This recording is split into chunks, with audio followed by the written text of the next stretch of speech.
ছন্দে ফিরছে বালি ব্রিজ।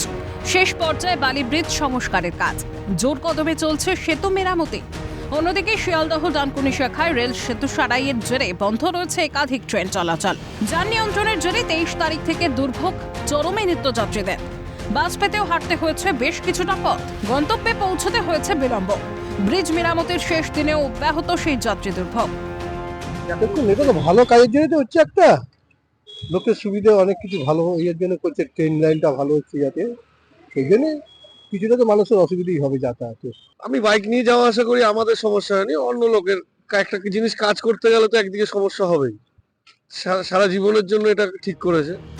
সেতু সংস্কারের জেরে বালি থেকে কলকাতাগামী রাস্তায় দুদিক থেকে যান চলাচলের জন্য তৈরি হয়েছিল ব্যাপক যানজট। কর্মব্যস্ত সকালে নিত্যদিন ব্যাহত জনজীবন। তবে অবশেষে স্বস্তির নিঃশ্বাস ফেলেছেন পথ চলতি সাধারণ মানুষ। সোমবার ভোর 4টের পর থেকেই স্বাভাবিক ছন্দে ফিরবে বালি ব্রিজ। এখন ব্রিজ সংস্কারের পর যাত্রী দুর্ভোগ কমে কিনা সেটাই দেখার।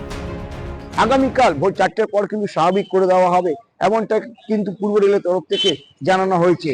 তবে আগের মতো ট্রেন এবং যানবাহন চলাচল করতে পারবে এই বালি ব্রিজের উপর দিয়ে। হাওড়া থেকে দেবকুমার দেও, ক্যালকাটা নিউজ।